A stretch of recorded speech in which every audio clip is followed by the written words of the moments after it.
In remote Alaska, a former Air Force pilot turned mechanic was about to confront her deepest trauma. What started as routine aircraft maintenance took a shocking turn when 22 soldiers became stranded in a catastrophic blizzard.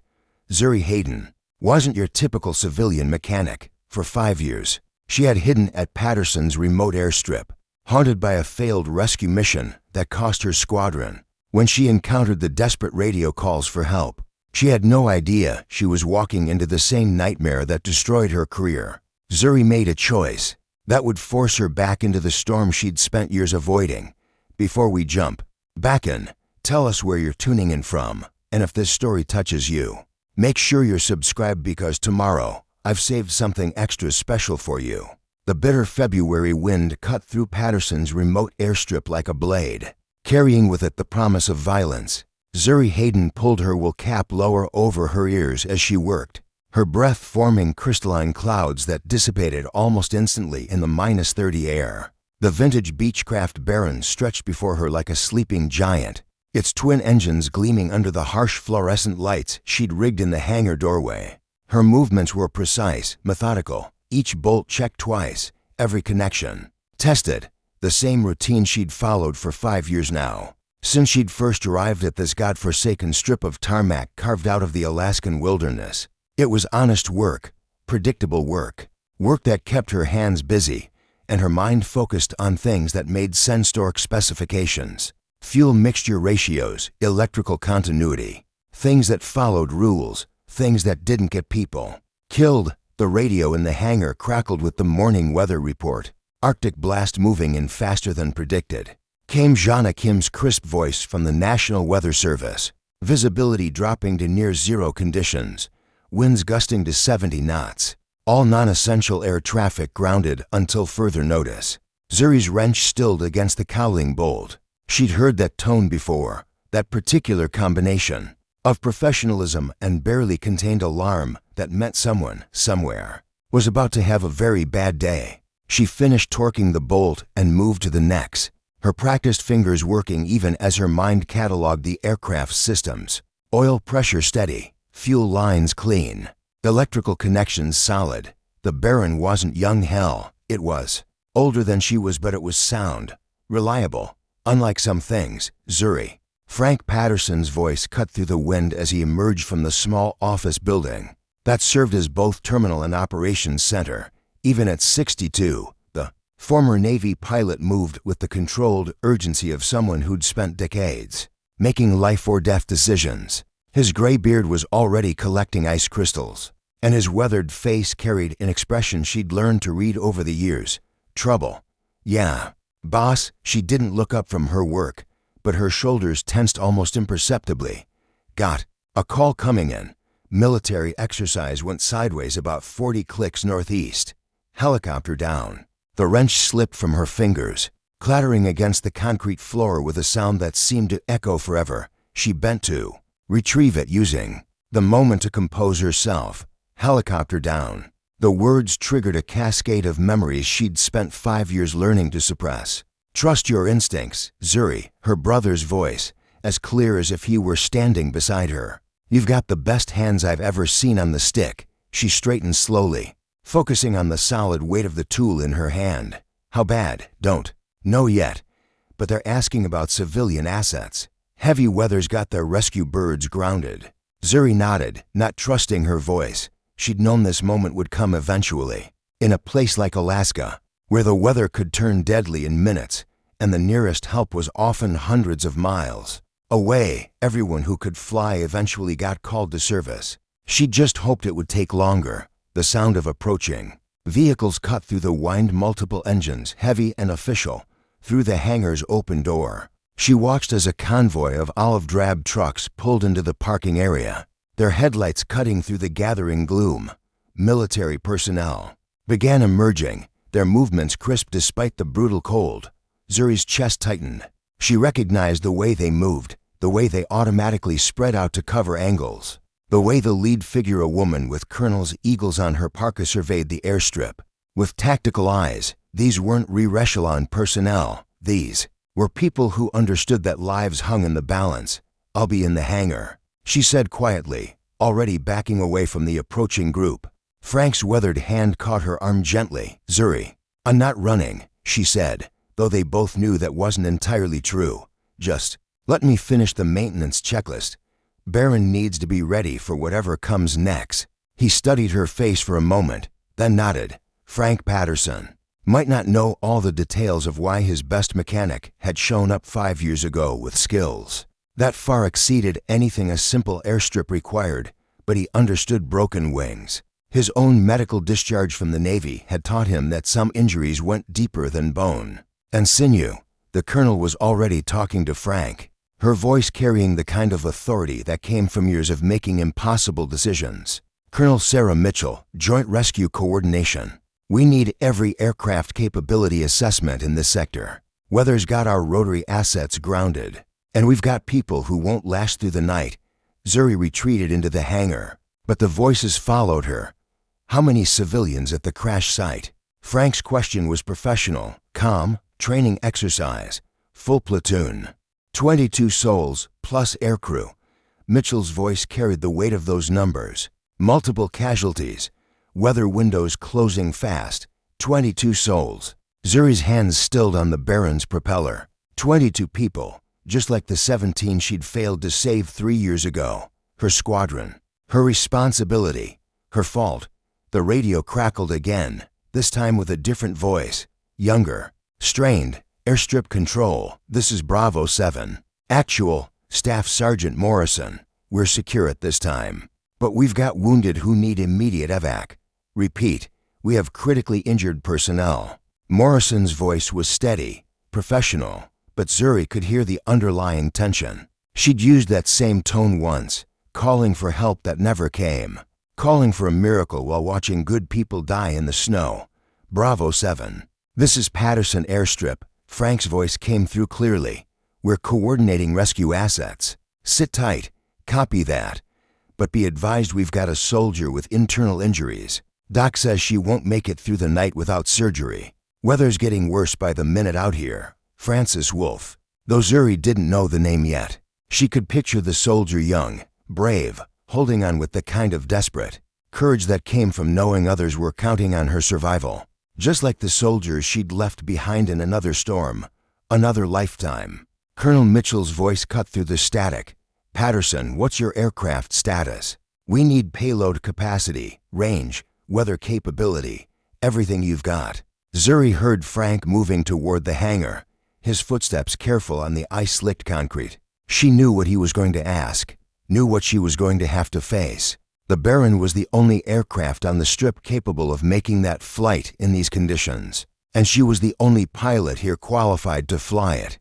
Her hands found the aircraft's cold metal skin, and for a moment she let herself remember what it felt like to be Captain Zuri Hayden, pilot leader, someone people looked to when the impossible needed to happen. Before the storm that changed everything, before the choice that haunted her dreams, the wind outside intensified, rattling the hangar doors. Somewhere out there, 22 people were counting on help that might never come, just like her squadron had counted on her. She closed her eyes and listened to her brother's voice one more time. "Trust your instincts, Zuri. You've never let us down."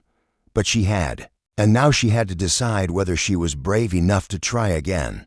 The wind outside intensified, rattling the hangar doors. Somewhere out there, 22 people were counting on help that might never come, just like her squadron had counted on her.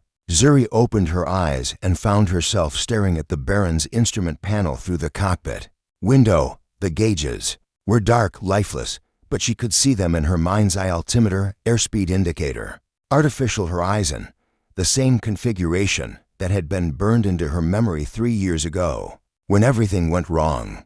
"Zuri," Frank's voice came from behind her, careful and measured. "Colonel Mitchell needs to know about the Baron's capabilities." She didn't turn around, couldn't.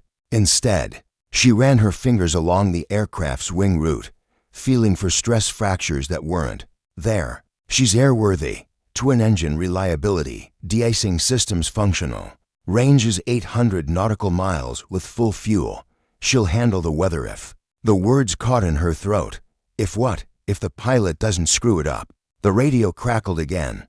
Morrison's voice, tighter now. Any word on that evac? Wolf's condition is deteriorating. Doc's doing what he can, but she needs a surgical suite. Wolf. The injured soldier had a name now. It made everything worse. Zuri closed her eyes, and suddenly she was back in the cockpit of a different aircraft. 3 years and a lifetime ago. Snow whipping past the windscreen, visibility dropping to nothing. Her squadron's voices crackling through the headset. Her brother Marcus in the lead aircraft, trusting her to bring everyone home. Falcon 2, this is Falcon lead. Weather's deteriorating faster than forecast. We need to abort and try the alternate route. Negative, lead. GPS shows clear corridor through the valley. We can make it. Zuri, trust the instruments, not the GPS. That's not a corridor, it's a box canyon. But she'd been so sure. The GPS had been clear. The navigation computer confident. Mathematical precision versus human intuition. She'd chosen the data over her brother's voice over 20 years of flying experience that screamed at her to listen to the man who'd taught her to fly. The memory shattered as a new voice cut through the radio static, young, precise, with the kind of crisp diction that came from military academies. Airstrip control. This is Lieutenant Hawkins. I'm assisting with communications coordination. Please confirm available aircraft specifications for mission planning. Zuri's blood turned to ice. Lieutenant Hawkins. She knew that name, that voice. One of the academy cadets she'd lectured 2 years ago. Back when she'd still been trying to contribute something meaningful, without actually getting back in a cockpit. He'd asked brilliant questions about aircraft systems, emergency procedures. A bright kid with his whole career ahead of him. Lieutenant, this is Patterson Airstrip. Frank's voice carried through the hangar. We've got a twin-engine Beechcraft Baron, capable pilot on staff. What's your situation assessment? There was a pause, then Hawkins again. Sir, that voice. Is Captain Hayden available? Captain Zuri Hayden. The wrench fell from her fingers again, this time skittering across the floor and coming to rest against the Baron's landing gear. Frank's footsteps approached the hangar, but she held up a hand without turning around. Tell him Captain Hayden isn't available, she said quietly. Like hell she isn't. Frank's voice carried an edge she'd rarely heard. Kid, you recognize the voice, don't you? Another pause, longer this time. When Hawkins spoke again, his voice carried a mixture of hope and disbelief. Mum, if that's Captain Hayden. Captain, your lecture on emergency avionics saved my life during a simulator emergency last year. Your techniques for dead reckoning navigation when GPS fails, I've used them 3 times in training. Zuri pressed her forehead against the Baron's cold fuselage. Of course he remembered. She'd developed those techniques after the accident, analyzing every decision that had led to the crash. Mathematical precision married to pilot instinct. The kind of hybrid approach that might have saved her squadron if she'd trusted both the data and her brother's experience. Ma'am, Hawkins continued, and she could hear him speaking directly to the radio now, knowing she was listening. We've got 19-year-old Private Francis Wolf. Here, internal bleeding, possible liver laceration. She joined up to pay for medical school, wants to be a trauma surgeon. She's been helping Doc Webb treat the other wounded even though she can barely stay conscious. Francis Wolf, 19 years old, the same age Zuri had been when Marcus first took her up in a trainer and taught her that flying wasn't about conquering the sky, it was about working with it, understanding it, respecting it. Dr. Webb's voice crackled through the radio, clinical and urgent, blood pressure dropping, pulse thready. She needs surgical intervention within 6 hours, preferably 4. We're keeping her stable. But he didn't need to finish. Zuri had heard that tone before. From the medics working on her squadron in the snow, the tone that said we're losing them. Frank appeared beside her, his weathered face creased with concern. You don't have to do this. 22 people, Frank. Just like 17 people who died because of weather and bad luck and a GPS system that didn't account for terrain mapping errors that weren't your fault. She looked at him sharply. You knew. I know a lot of things. I know that Colonel Mitchell out there commanded the investigation into your squadron's loss. I know she concluded that the GPS navigation error was a system failure, not pilot error. And I know you've been punishing yourself for 3 years for a decision that 90% of pilots would have made based on the same information. The radio crackled again. Morrison's voice, steady but strained. Control. Be advised we're starting to lose daylight. Visibility dropping fast. If evac is coming, it needs to be soon. Colonel Mitchell's voice cut through. Patterson, I need to speak with your pilot. Now. Frank looked at Zuri, his expression gentle but firm. She's right there in the hangar, Colonel. But she gets to make her own choice about whether she talks. Back, Zuri stared at the radio handset in Frank's weathered hand.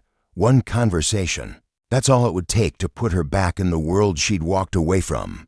The world where split-second decisions meant life or death. Where technical expertise and human judgment had to work in perfect harmony. Where people like Francis Wolf counted on her. To bring them home, she could see her brother's face in her mind, not as he'd looked in those final moments before the crash, but as he'd looked the first time he'd soloed her. Pride and confidence and absolute trust in her abilities. Trust your instincts, Zuri, but trust your training too. They're not enemies, they're partners. Her hand closed around the radio handset. 22 people were waiting for her decision. Francis Wolf was dying while she stood in a warm hangar. Safe from the storm that was claiming more lives with every passing minute. Just like 3 years ago, but this time, she had a choice about the ending. Her hand closed around the radio handset. 22 people were waiting for her decision. Francis Wolf was dying while she stood in a warm hangar. Safe from the storm that was claiming more lives with every passing minute. Zuri's thumb hovered over the transmit button. For what felt like an eternity, through the hangar's open door, she could see Colonel Mitchell standing beside one of the military vehicles, her posture rigid with the kind of controlled tension that came from watching time run out on people. You were responsible for saving Colonel Mitchell. Zuri's voice came out steady, though her heart hammered against her ribs. This is Zuri Hayden. The response was immediate. Captain Hayden, I need to know if you can get that Baron to the crash site and back in these conditions. Captain. Not former captain, not Miss Hayden. The colonel's choice of rank wasn't accidental. Zuri recognized the psychology reminding her of who she used to be, what she was capable of. The aircraft is capable, Zuri said carefully. Weather's marginal, but flyable for an experienced pilot. That's not what I asked. Frank was watching her intently, ready to step in if she needed him to. But this was her conversation now, her choice. I can get there, she said finally. Can't guarantee I can get back. Understood. We're not asking for guarantees, Captain. We're asking for your best effort. Before Zuri could respond, another voice cut through the radio static. Younger, trembling slightly despite obvious efforts to control it. Francis, are you there? This is Tommy. The hangar fell silent except for the wind. Even Colonel Mitchell stopped moving. Francis Wolf's voice came through weak but determined. Hey, little brother. I'm here. The Red Cross contacted Aunt Sarah. They said you were in an accident. Are you okay? Are you coming home? Zuri watched Frank's face tighten. She could picture the scene at the crash site. 19-year-old soldier, injured and scared, trying to sound strong for the brother she'd helped raise after their parents died. I'm going to be fine, Tommy. Just a little banged up. Doc Webb's taking good care of me. The news said there's a big storm.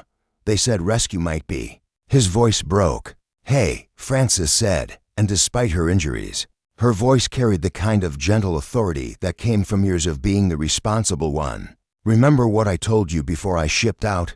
What's our rule? A pause, then Tommy's voice, steadier now. Wolves don't quit. That's right, and I'm not quitting now.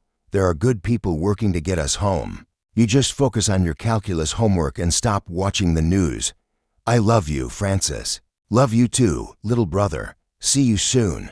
The radio fell. Silent. Zuri found herself gripping the handset so tightly her knuckles had gone white. Francis Wolf wasn't just a name on a casualty report anymore. She was a kid who'd stepped up when her family needed her, who'd joined the military to pay for medical school, who was lying in the snow right now bleeding internally while trying to comfort her. Little brother, Colonel Mitchell's voice cut through. The silence, quiet but carrying absolute authority. Captain Hayden, I need you to look at the tactical situation objectively. Standard rescue protocols have failed. Weather has our rotary assets grounded. Ground rescue would take 14 hours. Minimum, and Private Wolf doesn't have 14 hours. You and that Baron are the only option these soldiers have. I understand the situation, Colonel, do you? Because I reviewed the file on your squadron's loss. The investigation concluded that you made the correct decision based on available information. GPS navigation error wasn't pilot error. You had no way of knowing the terrain mapping was corrupted. Frank shot her a look that said, "I told you so," but Zuri barely noticed. The colonel had just stripped away the official version of events she'd been carrying for 3 years. "That doesn't change the fact that they died," Zuri said. "No, it doesn't. But it changes the fact that you're responsible for it." Mitchell paused, and when she continued, her voice carried a different quality, not the authority of a commanding officer, but the understanding of someone who'd lived with impossible decisions. "I've lost soldiers, Captain, good people who trusted me to bring them home. The choice isn't whether to feel responsible. You're going to feel that regardless. The choice is whether to let that responsibility paralyze you or motivate you." Weather Officer Jana Kim's voice crackled through on a different frequency. "All stations. Be advised, wind conditions are deteriorating rapidly. Current sustained winds 45 knots, gusting to 60. Visibility down to quarter mile and dropping. Window for flight operations closing within the hour." "An hour? Maybe less." Zuri looked at the Baron, its twin engines gleaming under the hangar lights. She'd maintained every system on that aircraft personally. She knew its capabilities better than she knew her own heartbeat. It could make the flight. The question was whether she could. Morrison's voice came through the radio. Again, calm but urgent. "Control, Wolf's pressure is dropping. Doc says we're looking at maybe 2 hours before we lose her." 2 hours. Francis Wolf had 2 hours to live unless someone got her to a surgical suite. Tommy Wolf had 2 hours before he lost the sister who'd raised him. 21 other soldiers had 2 hours before they watched their comrade die in the snow. Frank stepped closer, his voice quiet enough that the radio wouldn't pick it up. "I won't lie to you, kid. It's going to be dangerous as hell. Baron's a good bird, but she's not designed for this kind of weather. If you go out there, you might not come back. And if I don't go, Francis Wolf dies. Probably others too, if this storm keeps building." Zuri stared at the aircraft that had become both her refuge and her prison over the past 5 years. She'd hidden behind its maintenance requirements, convinced herself that keeping it airworthy was contribution enough. But maintenance was just preparation. Eventually, someone had to fly the damn thing. Lieutenant Hawkins' voice crackled through again. "Captain Hayden, Mum, I know you're weighing the risks, but I wanted you to know Francis has been talking about you." "About me?" She heard your voice on the radio, recognized it from some podcast interview you did about aviation safety. She said, and I quote, "If Captain Hayden's here, we're going to be okay." She's the kind of pilot who doesn't leave people behind. The kind of pilot who doesn't leave people behind. But she had left people behind. 17 of them, buried in an avalanche triggered by a navigation error she should have caught. Or maybe not. Maybe Colonel Mitchell was right. Maybe the GPS failure really hadn't been her fault. Maybe she'd been carrying guilt that belonged to faulty equipment and bad luck, rather than bad judgment. But that didn't matter now. What mattered was Francis Wolf bleeding out in the snow. What mattered was Tommy Wolf waiting for his sister to come home. What mattered was 22 people whose only hope was a scared former pilot and a vintage aircraft that had never been designed for Arctic rescue operations. Zuri keyed the radio one more time. "Colonel Mitchell, go ahead." "Captain, I'll need 30 minutes for final pre-flight checks, and I'll need weather updates every 10 minutes once I'm airborne." "Understood." "Thank you, Captain."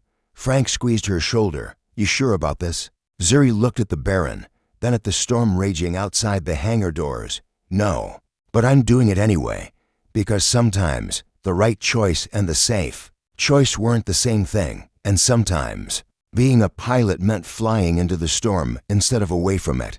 Because sometimes the right choice and the safe choice weren't the same thing, and sometimes being a pilot meant flying into the storm instead of away from it. The next 30 minutes transformed Patterson's remote airstrip into something resembling a military operation. Colonel Mitchell's team moved with practiced efficiency, unloading emergency medical supplies and communications equipment, while Zuri methodically worked through the Baron's pre-flight inspection. Each action was deliberate, measured, the kind of routine that kept panic at bay when everything else was spiraling toward chaos. "Oil levels good," she called out to Frank, who was monitoring fuel flow from the truck, both engines showing normal parameters. Her hands moved across the aircraft's surfaces with the confidence of 5 years' worth of intimate knowledge. Every rivet, every panel, every system on this bird had passed through her fingers countless times. But knowing an aircraft and trusting it with your life in a blizzard were different things entirely. Frank finished topping off the tanks and secured the fuel caps. "She's carrying full load, 800 pounds of avgas. Should give you plenty of range, plus reserve for weather delays." Weather delays. Frank's euphemism for spending extra time in the air while ice built up on the wings, and visibility dropped to zero. Zuri appreciated his optimism, even if they both knew the real risks they were facing. "Captain," Colonel Mitchell approached, carrying a weatherproof case, emergency medical supplies, and communications gear. Dr. Webb provided a field surgery kit in case immediate intervention is required. During transport, Zuri accepted the case, surprised by its weight. "How much medical training does your Dr. Webb think I have?" "Enough to follow radio instructions if Private Wolf's condition deteriorates en route." Mitchell's expression was grim. "We're not just asking you to fly a rescue mission, Captain. We may be asking you to help save a life at 8,000 feet in turbulence." The reality of it hit her like a physical blow. It wasn't just about getting to the crash site and back. She might have to assist with emergency medical procedures, while simultaneously flying an aircraft through the worst weather Alaska could throw at them. Zuri loaded the medical supplies into the Baron's cabin and tried not to think about the last time she'd had passengers depending on her skills. Tried not to remember the sound of 17 voices going silent one by one as their aircraft disappeared into the white void of an avalanche. "Captain Hayden," she turned to find a young airman holding a headset. "Communication check with the crash site. Ma'am, they wanted to brief you on landing conditions." Zuri accepted the headset, her hands trembling slightly as she adjusted the frequency. "Bravo 7, this is Patterson Rescue. Captain Hayden speaking." Morrison's voice came through immediately, steady and professional despite the circumstances. "Captain, good to hear your voice. Need to brief you on our situation here." "Go ahead, Sergeant." Landing zone is approximately 400 meters of relatively flat terrain, marked with emergency strobes, winds gusting pretty hard. But we've got it lined up roughly north-south. Main hazard is terrain. We're in a narrow valley with steep walls. On both sides, a narrow valley. Zuri's chest tightened, just like the one that had claimed her squadron. "Understood. What's your current visibility?" "Quarter mile, maybe less. Snow's coming down sideways, but the strobes should be visible once you're close. Be advised. Though weather's deteriorating fast, whatever window we have, it's closing." Dr. Webb's voice cut in. "Captain, medical update. Private Wolf's blood pressure is stabilizing temporarily, but she's lost a significant amount of blood. I can maintain her condition for transport, but we need to minimize flight time." "How long can she handle being airborne?" "Ideally, 20 minutes. Maximum, 45. If we're lucky, 45 minutes. The flight to the crash site would take at least 15 minutes each way in good conditions. In this weather, with limited visibility and turbulence, it could easily take twice that." They were cutting it impossibly close.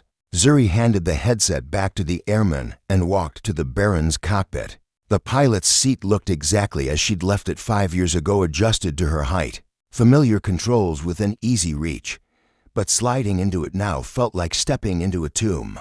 Her hands found the yoke automatically, muscle memory overriding. Conscious thought. The feel of it was exactly right. Familiar weight, familiar texture. For a moment, she was Captain Zuri Hayden again, confident and capable, ready to take on whatever the sky could throw at her. Then the panic hit. Her vision narrowed, breath coming in short, sharp gasps. The cockpit walls seemed to close in around her, and suddenly she was back in the storm 3 years ago, watching her instruments fail one by one as ice built up on the wings, and the GPS led them deeper into the trap that would kill them all. Easy there. Frank's voice came from beside the aircraft, calm and understanding. Just breathe, in and out. You're not there anymore. Preparing and narrating. This story took us a lot of time, so if you are enjoying it, subscribe to our channel. It means a lot to us. Now back to the story.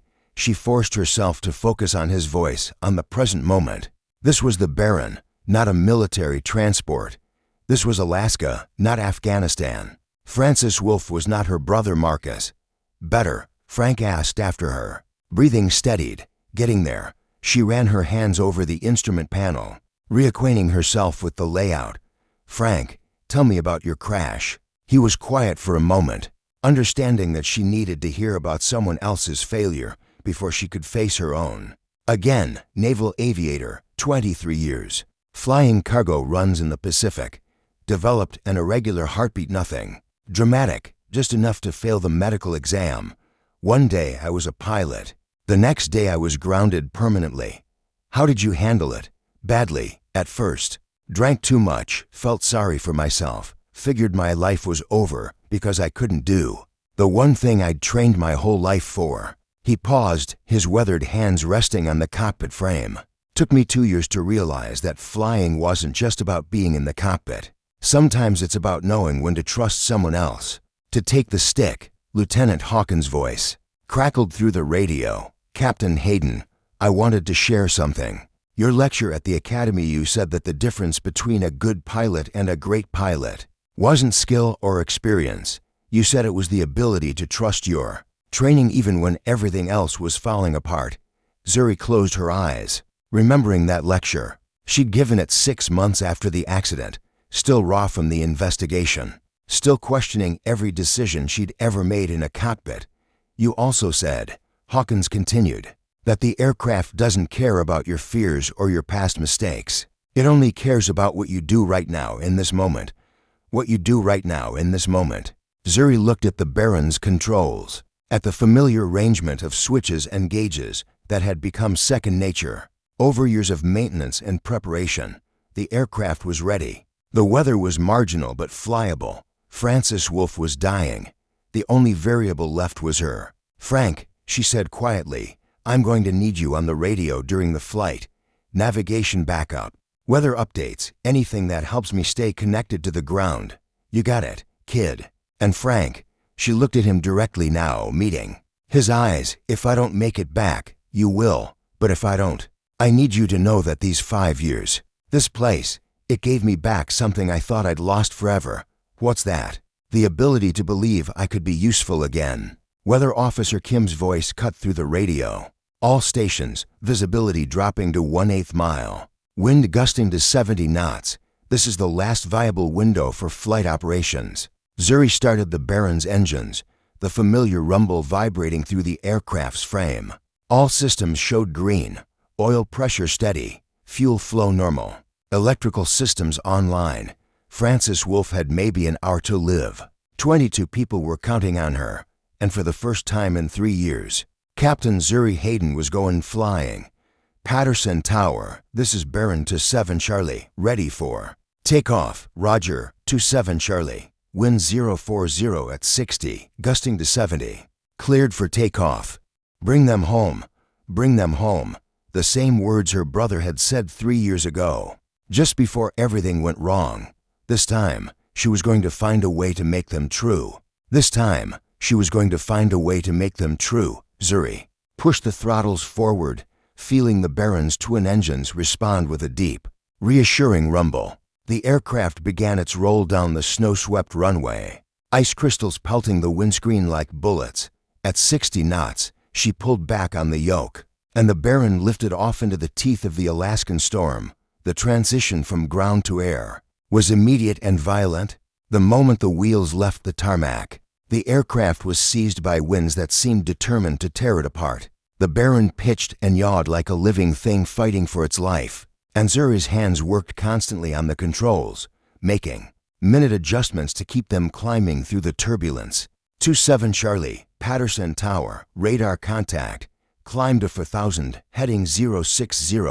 Weather update, visibility quarter mile and deteriorating. Roger, Patterson. Climbing to 4000. Her voice sounded steadier than she felt.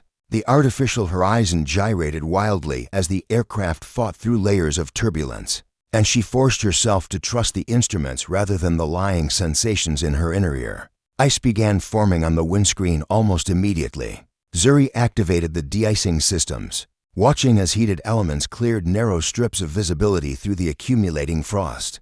The Baron shuddered as ice built up on the wings, adding weight and reducing lift with each passing minute. At 3,000 feet, she leveled off briefly to let the aircraft stabilize, then resumed the climb. The GPS showed their position relative to the crash site 37 miles northeast, bearing 060 degrees. In clear weather, it would be a 15-minute flight. In this storm, with ice accumulation and 70-knot winds, it might take twice that. Francis Wolf didn't have twice that long. 27 Charlie, this is Bravo 7. Morrison's voice crackled through the radio, distorted by static but still clear enough to understand. We've got strobes active on the landing zone. Current wind here is gusting to 60, but the valley's providing some shelter. Copy, Bravo 7, ETA 15 minutes, Roger. Be advised, Wolf's condition is stable but critical. Doc's got her prepped for immediate transport. Stable but critical. Medical euphemism for hanging on by a thread. Zuri increased power slightly, trading fuel efficiency for speed.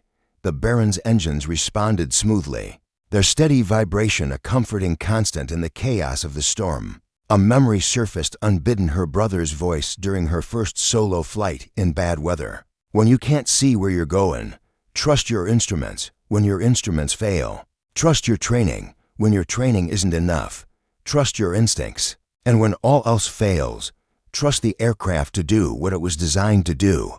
The Baron was designed for exactly this kind of flying twin-engine reliability. De-icing capability, solid construction that could handle punishment. She'd maintained every system personally, knew every bolt and wire.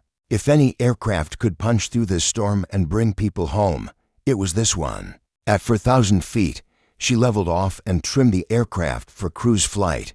The turbulence was still severe, but manageable. Ice continued to accumulate, despite the de-icing systems, and she could feel the aircraft's performance degrading slowly but steadily. 27 Charlie, Patterson Tower. How's the ride up there? Frank's voice, calm, steady. Exactly what she needed to hear. Bumpy but flyable, she replied. Ice is building faster than the systems can handle, but we're still climbing okay. Roger. Weather Service reports the storm center is tracking northeast. You should start seeing some improvement in about 20 minutes. 20 minutes. By then, she'd be on the ground loading passengers, or she forced herself not to complete that thought. The GPS showed 18 miles to target. Visibility was still near zero. The world outside the cockpit nothing but swirling white chaos. She began a gradual descent, following the navigation computer's guidance toward the crash site's coordinates. Bravo 7, 27 Charlie, 12 miles out, beginning approach. I'll need you to activate all available lighting. Roger, 27 Charlie. All strobes are active. We're also burning signal flares every 2 minutes to mark the approach path. Signal flares. Morrison was using every trick in the book to guide her in. She appreciated the professionalism and the desperation it revealed. They knew as well as she did that this was likely their only chance. At 8 miles out, she caught her first glimpse of light through the storm. A brief orange flicker, barely visible through the snow, but definitely artificial. Bravo 7. I have visual on signal flares. Continuing approach. Roger. We're ready for you down here. The Baron bucked and shuddered as she descended through increasingly turbulent air. The valley walls were channeling the wind into unpredictable patterns, creating downdrafts and crosswinds that tested every bit of her rusty flying skills. Her hands worked constantly on the controls, making corrections that had become automatic during her years as a military pilot. Another memory surfaced the day she'd earned her wings. Her flight instructor's final words, Flying isn't about fighting the aircraft or the weather. It's about becoming part of the system, working with the machine and the environment instead of against them. She stopped fighting the turbulence and started working with it, using the updrafts to maintain altitude and letting the downdrafts help her descend. The Baron responded immediately, its flight becoming smoother as she matched her inputs to the rhythm of the storm. 5 miles out, she called, "I need current wind direction and velocity at the landing site." Dr. Webb's voice came through. "Wind 040 at 45, gusting to 60. We've got the landing zone marked with strobes in a rectangle pattern, 400 meters long, 50 meters wide, 400 meters. Plenty of room in normal conditions, but with these crosswinds and ice-contaminated wings, she'd need every foot of it." 27 Charlie, be advised we've got a problem. Morrison's voice carried a new urgency. "Wolf just lost consciousness. Doc says we need to get her airborne immediately, unconscious." Francis Wolf's condition was deteriorating faster than expected. Every minute now mattered more than the last. 3 miles out, Zuri called, pushing the Baron harder through the turbulence. "I can see your strobes, preparing for landing." Through the swirling snow, she could make out the rectangular pattern of lights marking the landing zone. It looked impossibly small from the air, a tiny island of safety in an ocean of hostile terrain. The valley walls rose on either side, dark and menacing, ready to claim any aircraft that strayed from the narrow corridor. Just like the valley that had claimed her squadron, "Trust your instincts." Her brother's voice whispered in her memory. "You've got this." Zuri lined up with the strobes and began her final approach, fighting crosswinds that tried to push the Baron sideways into the valley walls. The aircraft bucked and rolled, ice-contaminated wings struggling to maintain lift. In the turbulent air, 1 mile out, beginning final approach. Below, she could see figures moving near the strobe's soldiers, preparing to load their wounded comrade, trusting her to get them all home safely, just like her squadron had trusted her 3 years ago. But this time was different. This time, she wasn't following corrupted GPS data into a box canyon. This time, she could see the landing zone, could feel the aircraft responding to her controls, could sense the precise moment when everything would either come together or fall apart. The Baron touched down hard, bouncing once before settling onto the snow-covered ground. Zuri reversed the propellers and applied the brakes, feeling the aircraft slow as it rolled toward the waiting soldiers. She'd made it, against all odds. Through ice and wind and her own paralyzing fear, she'd gotten the Baron to the crash site. Now came the hard part, getting everyone home alive. Now came the hard part, getting everyone home alive. The Baron rolled to a stop 50 meters from the strobes, its engines still running to prevent ice buildup in the brutal cold. Through the snow-streaked windscreen, Zuri could see figures emerging from what looked like improvised shelters, soldiers moving with the purposeful urgency of people who understood that time was running out. She shut down the engines and immediately felt the storm's full fury assault the aircraft. Wind rocked the Baron on its landing gear, and snow pelted the fuselage with a sound like machine gun fire. The temperature gauge read -38 degrees, cold enough to kill an unprotected person in minutes. The passenger door opened, and Staff Sergeant Morrison hauled himself into the cabin. His left leg was splinted and bandaged, but he moved with the controlled efficiency of a combat veteran who'd learned to function through pain. "Captain Hayden," he said, extending a hand that was rock-steady despite the circumstances. "Appreciate you coming out in this weather." Up close, Morrison was exactly what she'd expected: weathered face, intelligent eyes, the kind of calm competence that came from years of making life-or-death decisions. But she could see the strain underneath, the weight of responsibility for 21 soldiers who were counting on him to get them home. "How's Private Wolf?" Zuri asked. "Doc's got her stabilized, but barely. We need to get her airborne in the next few minutes." Morrison gestured toward the shelters. "We've got 3 critical casualties and a walking wounded for this flight. The rest of us will wait for the second trip." Second trip, the assumption that she'd be coming back for them. Zuri pushed that thought aside and focused on the immediate problem. Dr. Webb appeared at the cabin door. his medical pack slung over one shoulder and his face grim with concentration. Behind him, 4 soldiers carried a makeshift stretcher bearing a small figure wrapped in sleeping bags and thermal blankets. Frances Wolfe looked even younger than her 19 years, her face pale against the olive drab fabric, and her line ran from her arm to a bag of fluid that Webb held carefully above the stretcher. Her breathing was shallow but steady, and her eyes tracked movement with the kind of awareness that suggested she was fighting to stay conscious. "Captain," Webb said as they maneuvered the stretcher into the cabin, "I need to brief you on her condition. Internal bleeding, possible liver laceration, blood pressure dropping despite fluid replacement. She's stable for now, but that could change fast. What do I need to know for the flight? Keep it as smooth as possible. Any sudden movements or altitude changes could restart the bleeding. And if she goes into shock," Webb's expression was grim, "I'll need to talk you through some emergency procedures." They secured Wolfe's stretcher in the cabin's center, with Webb taking the seat beside her. The other casualties, a soldier with a broken arm and another with a concussion, took the remaining seats.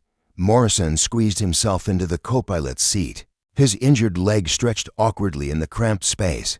"Weight and balance looks good," Morrison said, checking the load distribution with a pilot's eye. "How's the weather looking for takeoff?" Zuri scanned the instruments as she started the engines. Wind was still gusting to 60 knots, visibility near zero. But the Baron's systems showed green across the board. The aircraft had handled the approach well. "It should handle the departure. It's flyable," she said, running through the pre-takeoff checklist, "but it's going to be rough through the side window." She could see the remaining soldiers watching from their shelters. Lieutenant Hawkins stood near the strobes, his young face set with determination despite the fear that showed in his eyes. He raised his hand in a small salute as the Baron began to taxi. The takeoff roll was a nightmare of crosswinds and turbulence. The aircraft fought her every input, trying to weather vane into the wind despite her best efforts to keep it tracking straight at rotation speed. She pulled back on the yoke and felt the Baron lift reluctantly into the storm. The climb was worse than the approach had been. Ice immediately began forming on the windscreen again, and the aircraft bucked through turbulence that felt like being inside a washing machine. In the cabin, Webb was talking quietly to Wolfe, monitoring her condition while trying to keep his medical equipment from being thrown around. "How's she doing back there?" Zuri called over the engine noise. "Holding steady," Webb replied. "But we need to minimize the rough air if possible." Minimize rough air in a blizzard at night with ice building on the wings.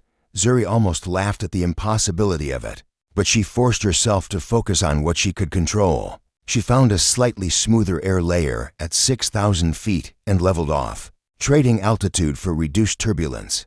The Baron's de-icing systems worked steadily to clear the wings, and gradually the ride smoothed from violent to merely uncomfortable. 27 Charlie, Patterson Tower. Frank's voice came through clearly, a lifeline to the civilized world.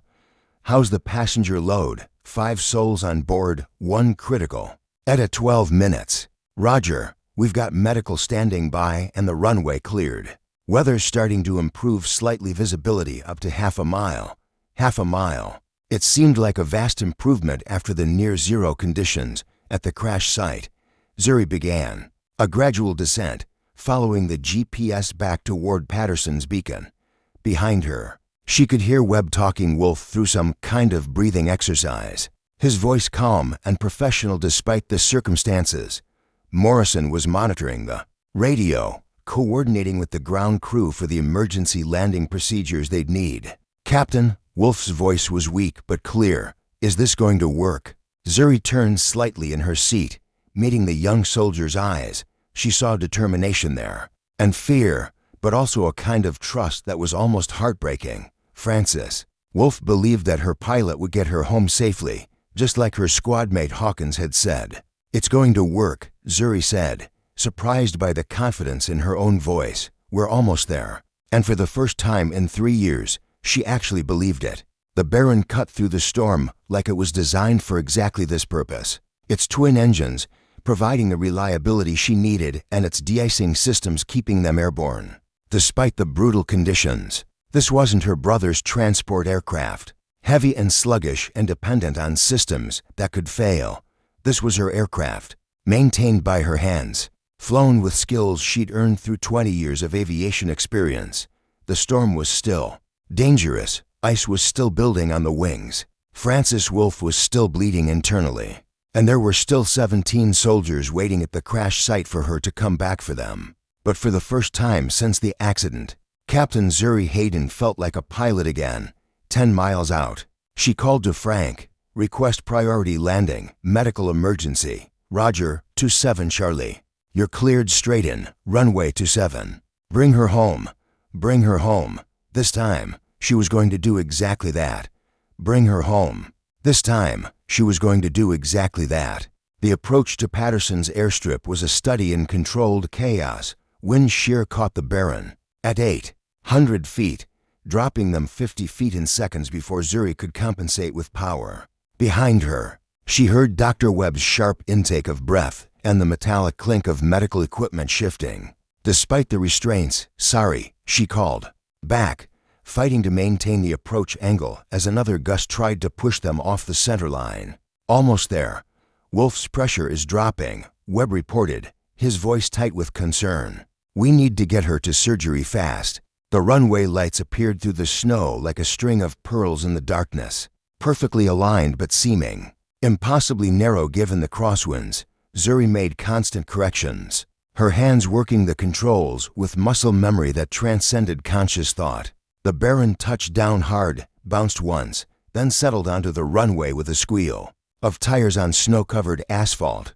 Zuri reversed the props and applied maximum braking, bringing them to a stop near the terminal where emergency vehicles waited with their lights flashing. The passenger door opened before the propellers had fully spun down, and a team of paramedics rushed toward the aircraft.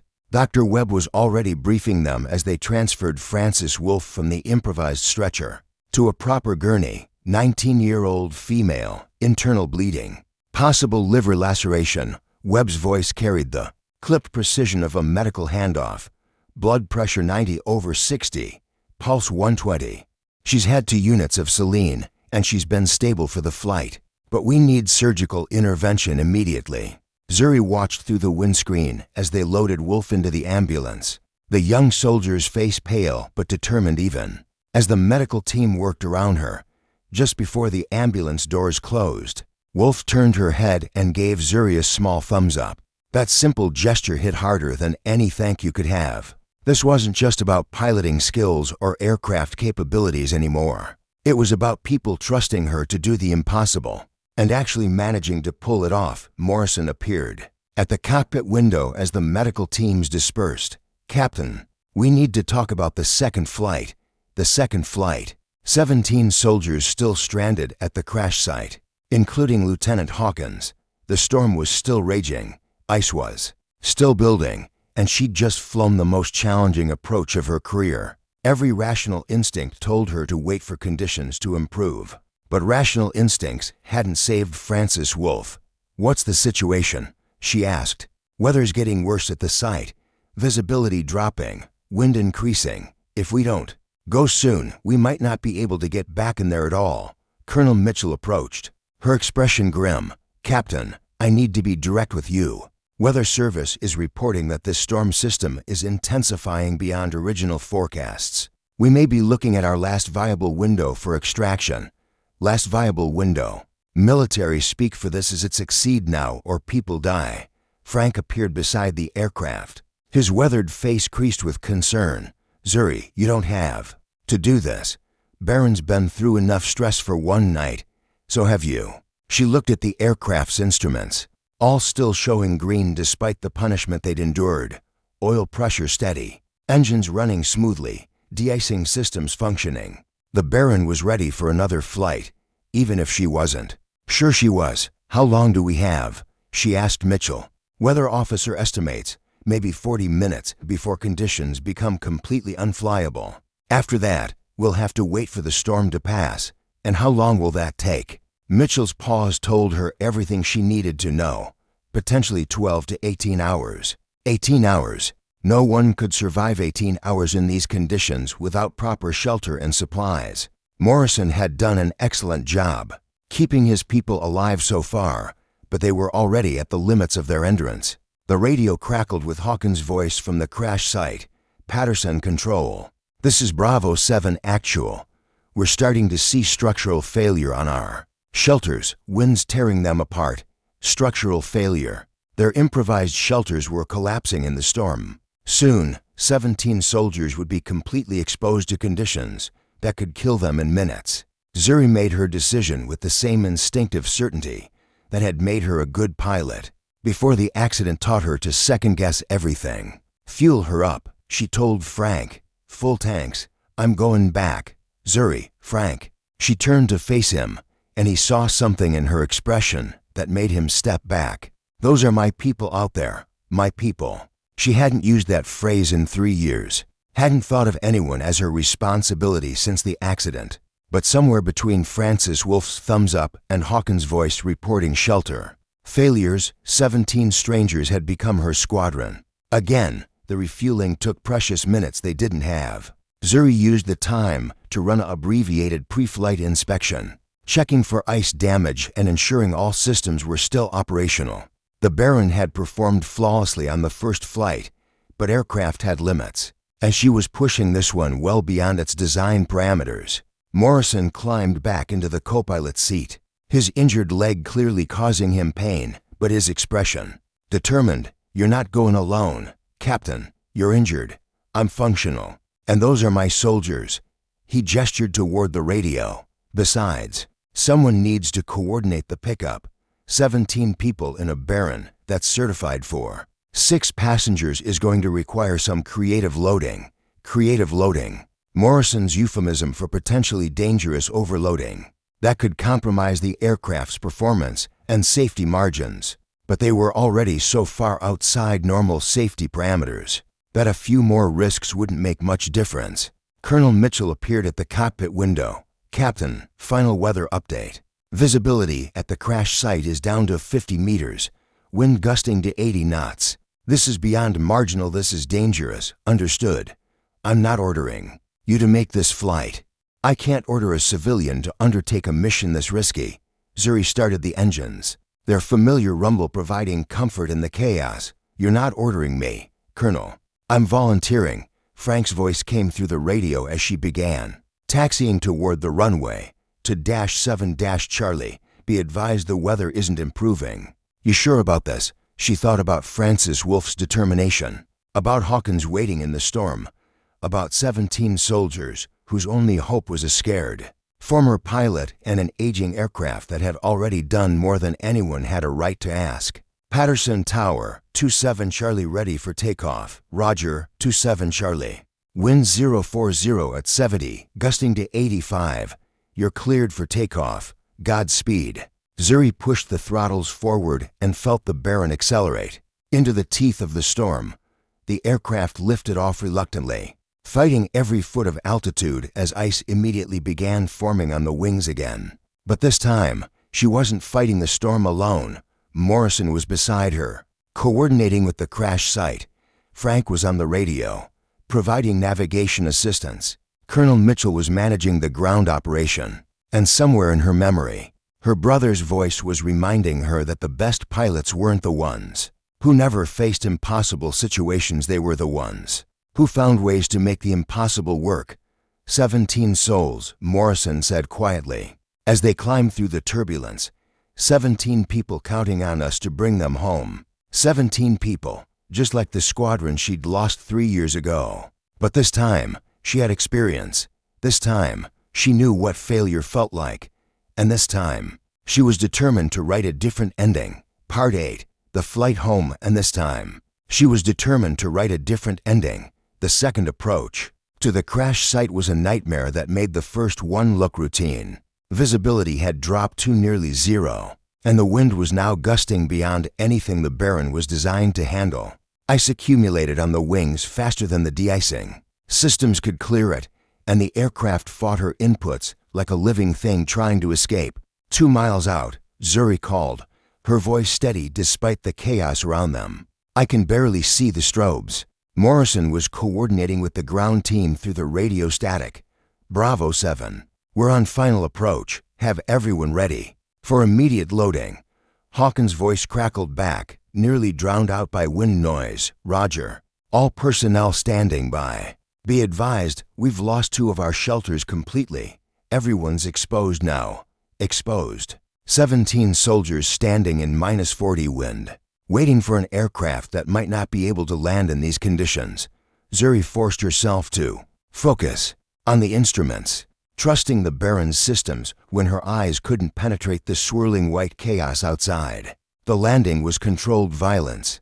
Crosswinds tried to slam them into the valley walls, and the Baron touched down at a crab angle that sent snow flying in all directions. Zuri fought to keep the aircraft on the ground as wind tried to lift them back into the air. Engines running, she called to Morrison as figures emerged from the storm. Fast loading, we can't stay here long.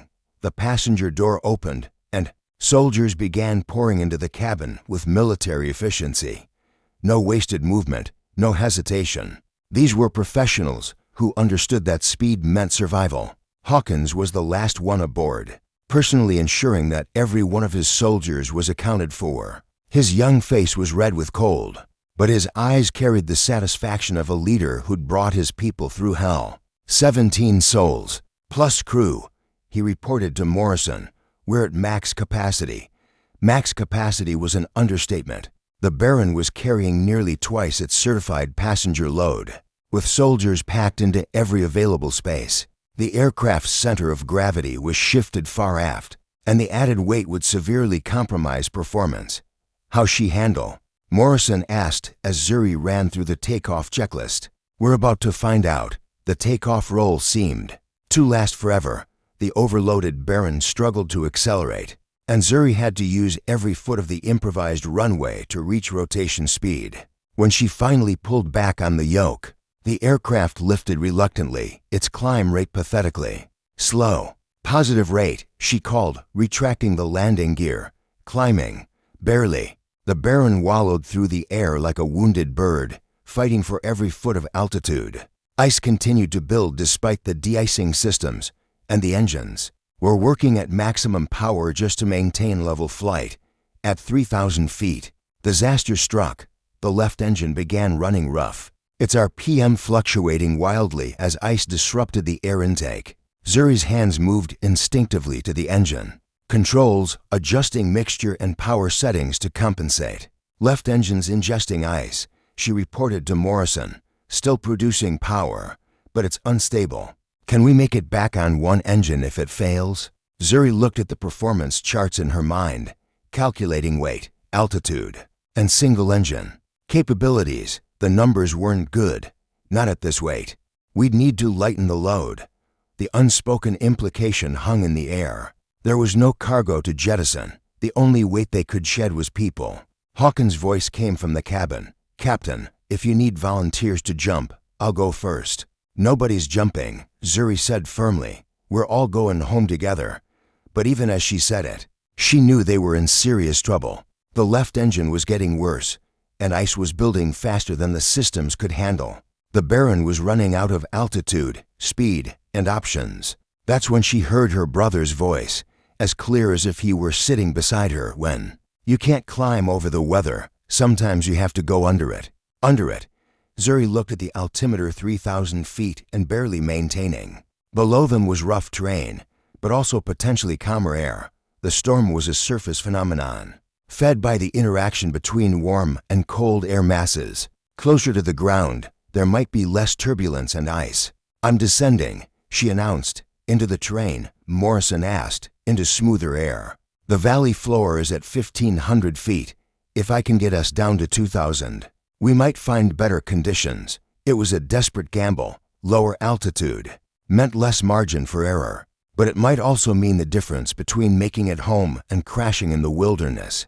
Zuri eased the Baron into a shallow descent, watching the terrain clearance warnings with one eye while monitoring the engine parameters with the other. At 2,500 feet, the turbulence began to decrease. At 2,000, the left engine smoothed out as ice formation decreased in the warmer air. That's better. Morrison observed as the ride became noticeably smoother. Much better, agreed Dr. Webb from the cabin, where he was monitoring the soldiers for signs of hypothermia and altitude sickness. The Baron limped through the night at 2,000 feet, following the valley back toward Patterson's airstrip. Zuri nursed every bit of performance from the aircraft, using ground effect and favorable winds to maintain airspeed while the overloaded engines struggled to keep them airborne. 10 miles out, she reported to Frank, "We're heavy and running rough, but we're coming home. Roger, 27 Charlie. Emergency crews standing by. How many souls on board? 19 total. No casualties, but we're going to need medical attention for cold exposure." Frank's voice carried relief and admiration. "Understood. Runways clear. Winds down to 50 knots. You've got this, kid. You've got this." The same words her brother had said during her first solo flight in challenging conditions. But this time, she actually believed them. The approach to Patterson's was textbook despite the conditions. Zuri used every trick she'd learned in 20 years of flying energy. Management, precise power control, reading the wind patterns in the snow. The Baron responded like the thoroughbred it was, tracking straight down the glide path despite the crosswinds. Touchdown was gentle, almost anticlimactic after everything they'd been through. As the aircraft rolled to a stop, Zuri felt something she hadn't experienced in 3 years, the satisfaction of a mission accomplished, of people brought home safely against impossible odds. In the cabin, soldiers were already helping each other toward the exit, their movements quick despite exhaustion and cold. But they were alive, all of them. 17 soldiers plus crew. Mission accomplished. Captain Zuri Hayden was back. Captain Zuri Hayden was back. The realization hit her as she watched the last soldier exit the Baron, steam rising from their cold weather gear in the warm hangar air. 19 people had climbed aboard an overloaded aircraft in impossible conditions, and 19 people had walked away safely.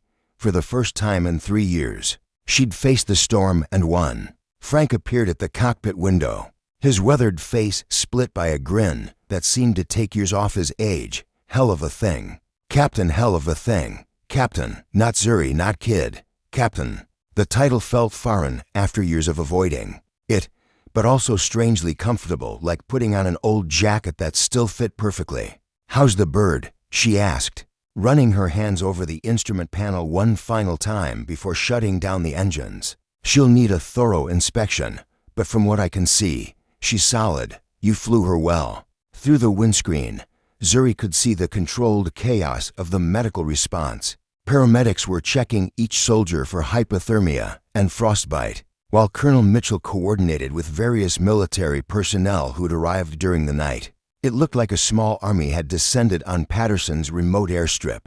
Lieutenant Hawkins approached the aircraft, moving stiffly but under his own power. His young face carried exhaustion, but also something else, a kind of quiet confidence that came from surviving something that should have killed him. "Captain Hayden," he said as she climbed down from the cockpit, "I wanted to thank you personally. What you did tonight, it was extraordinary, extraordinary." Zuri almost laughed. 6 hours ago, she'd been hiding in a hangar, terrified of the very idea of getting back in a cockpit.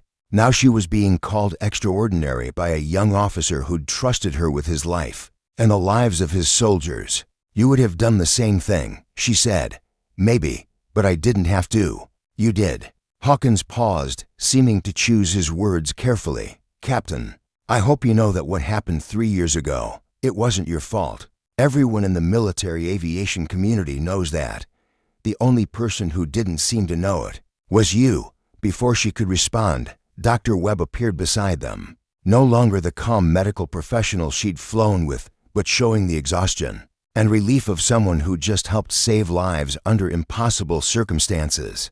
"Captain, I wanted you to know I just spoke with the hospital. Francis Wolf is in surgery, but the prognosis is good.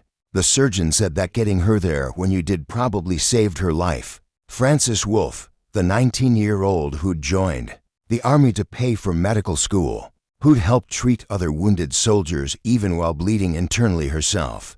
The kid who'd given her a thumbs up from a stretcher, trusting completely that her pilot would get her home, Any word from her brother? Zuri asked.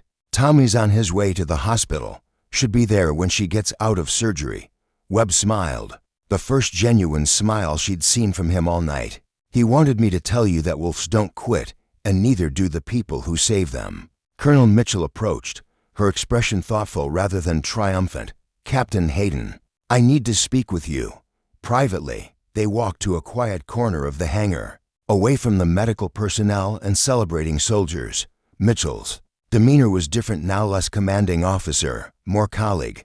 What you did tonight, Mitchell began, it's going to be talked about for a long time. Civilian pilot, marginal weather conditions, aircraft pushed beyond design limits. It's the kind of thing that makes legends. I'm not looking to be a legend, Colonel, I know. But whether you want it or not, you've reminded a lot of people what real airmanship looks like. Mitchell paused, studying Zuri's face. I have an offer to make, an offer. Zuri had been expecting this, dreading it, and anticipating it in equal measure. The military needs pilots like you, not just technically proficient, but people who can make impossible decisions under pressure, people who put the mission and their passengers above their own safety. I already served. Colonel, I already failed. You didn't fail 3 years ago. And you sure as hell didn't fail tonight. Mitchell's voice carried absolute certainty. I'm offering you a chance to come back. Not to your old unit, not to the same role.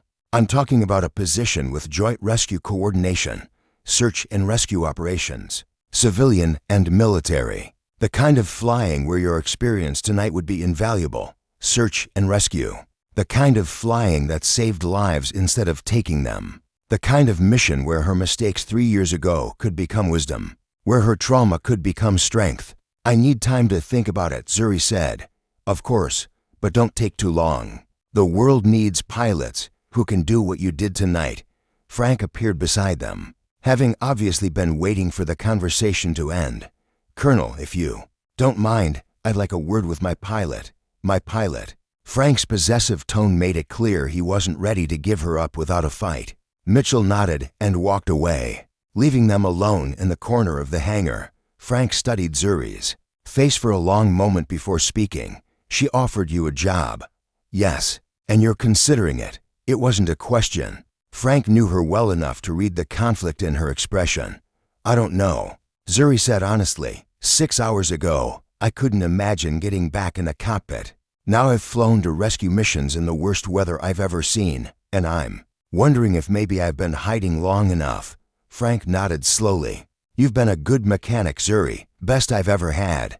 But tonight you were a pilot again, and watching you work, seeing what you could do when people needed you. He paused, choosing his words carefully. I think maybe you were always meant to be in the air, not on the ground. What about the airstrip? What about you? I've been thinking about retirement anyway, and Alaska always needs good pilots, whether they're military or civilian. Frank smiled. Besides, I suspect Colonel Mitchell's offer isn't the only opportunity that's going to come your way after tonight. As if summoned by his words, Hawkins approached again, his expression eager. Captain, I hope you don't mind, but I've been talking to some of the other soldiers. We were wondering, would you consider giving some lectures, not just at the academy, but to active duty pilots? What you did tonight, the decision-making under pressure, the way you handled the aircraft. In impossible conditions, people need to learn from that. Lectures, teaching, passing on hard-won knowledge to the next generation of pilots. It wasn't the same as flying missions, but it was a way to contribute, to turn her experience into something useful. I'll think about it, she said. But even as she said it, Zuri realized she'd already made her decision. Not about Mitchell's offer specifically, but about the larger question that had been haunting her for 3 years. She was done hiding, done running from the past, done pretending that keeping aircraft on the ground was enough contribution to the world. Captain Zuri Hayden was back, and it was time to start acting like it. Captain Zuri Hayden was back, and it was time to start acting like it. 3 weeks later, Zuri stood on the tarmac at Patterson's remote airstrip, watching as a pristine military transport helicopter settled onto the landing pad. The storm that had nearly claimed 22 lives was now just a memory, replaced by crystal-clear skies and the kind of bitter cold that made every breath visible. The helicopter's doors opened, and Staff Sergeant Morrison emerged, moving without the limp that had marked him during the rescue. Behind him came a figure Zuri recognized immediately: Frances Wolfe. Thinner than before, but walking under her own power, her young face bright with determination. "Captain Hayden," Frances called out, breaking into a careful jog across the snow-covered tarmac.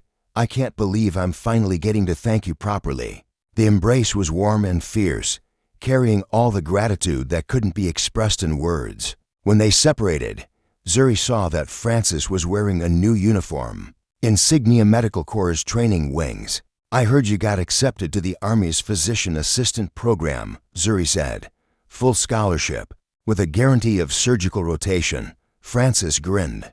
"Turns out nearly dying in a blizzard looks good on medical school applications."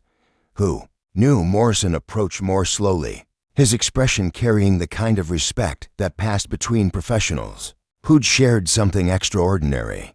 "Captain, good to see you again." "Sergeant, how are your soldiers adjusting?" "Better than expected. Most of them are requesting transfer to search and rescue units. Seems like surviving that night gave them a taste for helping people in impossible situations." Behind them, more figures emerged from the helicopter. Lieutenant Hawkins, now sporting the confident bearing of an officer who'd been tested under fire. Dr. Webb, carrying a medical bag that suggested this wasn't purely a social visit. And finally, Colonel Mitchell, her expression carrying news that Zuri had been both expecting and dreading. "Captain," Mitchell said, extending her hand. "Thank you for agreeing to meet with us." "Colonel, I take it this isn't just a reunion." "Not entirely." Mitchell gestured toward the hangar where Frank was working on the Baron, the aircraft showing no signs of the punishment it had endured 3 weeks earlier. "I wanted to follow up on our conversation, and I wanted you to meet someone." A new figure appeared in the helicopter's doorway, a woman in her 50s with salt and pepper hair, and the kind of weathered face that came from years of challenging flying. She moved with the confident precision of a senior pilot, and her uniform bore the insignia of a brigadier general. "Captain Hayden," Mitchell said, "I'd like you to meet General Patricia Santos, commander of the Joint Rescue Coordination Center." General Santos approached with the direct manner of someone accustomed to cutting through bureaucracy to get things done. "Captain Hayden, I've read the reports from your rescue operations. Impressive work." "Thank you, General. I'm not here to offer compliments. I'm here to offer you a job." Santos' expression was serious, but not unfriendly. "We're establishing a new civilian military rescue unit. High-risk operations in extreme conditions, using pilots who understand that. Sometimes the book doesn't have the right answers. A new unit, not going back to her old position, but creating something entirely different. Something that would use everything she'd learned from both her failures and her successes." "What kind of operations?" Zuri asked. "The kind that no one else can handle. Arctic rescues, mountain emergencies, disaster relief in conditions that ground conventional aircraft." Santos paused, letting the implications sink in. "The kind of flying you did 3 weeks ago, but as a regular mission instead of a desperate improvisation." Frances Wolfe stepped forward, her young face serious. "Captain, I wanted you to know what you did didn't just save my life. It saved Tommy's future too. He's decided to go into emergency medicine because he saw what people like you and Dr. Webb can accomplish when everything seems hopeless." Dr. Webb nodded. "The kid's got real potential. He's already volunteering with the local service, and he's applying to colleges with strong pre-med programs." The ripple effects. Zuri was beginning to understand that the rescue 3 weeks ago hadn't just saved 22 lives. It had changed the trajectory of careers, families, futures that were still unfolding. "There's something else," Hawkins said, his voice carrying the excitement of a young officer with good news to share. "The Academy wants to establish a new course in extreme weather operations. They want you to design the curriculum, teaching, passing on hard-won knowledge to the next generation, ensuring that other pilots would be better prepared for impossible situations than she had been 3 years ago." Frank appeared from the hangar, wiping grease from his hands with a rag that had seen better decades. "Meeting going well?" he asked. with the kind of studied casualness that fooled no one. "Frank," General Santos said, surprising everyone by knowing his name, "I understand you have some experience with Navy aviation." "A lifetime ago, General. We could use someone with your maintenance expertise, someone who understands both military and civilian aircraft, who knows how to keep complex systems running in harsh conditions." Frank's eyebrows rose. "You offering me a job too? I'm offering you a chance to help train the next generation of rescue pilots and to keep working with the best pilot-mechanic team I've seen in 30 years of military service." Zuri looked at Frank, seeing the same mixture of excitement and apprehension that she felt herself. They'd built something good at Patterson's remote airstrip, a quiet refuge where broken aviators could heal and find purpose. But maybe it was time to build something bigger. "What about this place?" she asked. "This place," Colonel Mitchell said, "would become our training facility. Remote location, challenging conditions, perfect for preparing pilots for real-world rescue operations." Patterson's remote airstrip, transformed from a place of exile into a center of excellence. The irony wasn't lost on her. Morrison stepped forward, his expression thoughtful. "Captain, there's something I want you to know. That night in the storm, when we were waiting for you to come back for us, I've been in combat situations where I thought we might not make it home. But I've never been more certain that help was coming than I was that night." "Why?" "Because you'd already proven you don't leave people behind. Don't leave people behind." The fundamental principle of military service. The code that had driven her into the storm 3 weeks ago despite her fears and trauma. Zuri looked around at the faces surrounding her, young officers inspired to careers in rescue operations. A soldier whose life had been saved and brother motivated to service. Experienced professionals ready to build something unprecedented. All of them looking to her for leadership, trusting her judgment just as 22 people had trusted her in the storm. Her brother's voice whispered in her memory one final time. "Trust your instincts, Zuri. You've never let us down." But this time, she realized he was wrong. She had let them down 3 years ago in another storm. The difference was that she'd learned from the failure, grown stronger because of it, become the kind of pilot who could succeed when success seemed impossible. "General," she said, meeting Santos' eyes directly, "when do we start?" The smile that spread across the general's face was worth all the uncertainty and fear that still lingered in the corners of Zuri's mind. "As soon as you're ready, Captain. As soon as you're ready." Zuri looked up at the clear Alaskan sky, then at the Baron sitting in the hangar, her aircraft, maintained by her hands, proven in the crucible of an impossible rescue. 3 years ago, she'd lost a squadron and thought her flying career was over. Today, she was being offered the chance to lead a new kind of squadron, one dedicated to bringing people home when no one else could. The circle was complete. Captain Zuri Hayden was ready to fly. The morning sun cast long shadows across Patterson's remote airstrip as Captain Zuri Hayden watched her newest class of rescue pilots struggle with their pre-flight inspections. The facility had been transformed over the past month's. New hangars, updated equipment, and a state-of-the-art simulator building that Frank had insisted on calling the torture chamber. "Cadet Morrison," she called to a young woman who bore no relation to Staff Sergeant Morrison, but shared his methodical approach to procedures. "What's the most critical system check on the Baron in Arctic conditions?" "De-icing equipment, ma'am," Morrison replied, her breath forming clouds in the -20 air. "But also engine preheating systems and fuel line antifreeze additives." "Good. And why do we check them in that specific order?" Morrison paused, thinking through the logic. "Because if the de-icing fails, we can abort the mission. If the engine heating fails, we might not be able to start. But if the fuel lines freeze during flight, we become a very expensive glider." Zuri finished. "Exactly. Remember, in rescue operations, your aircraft isn't just transportation. It's the lifeline for both your passengers and your crew."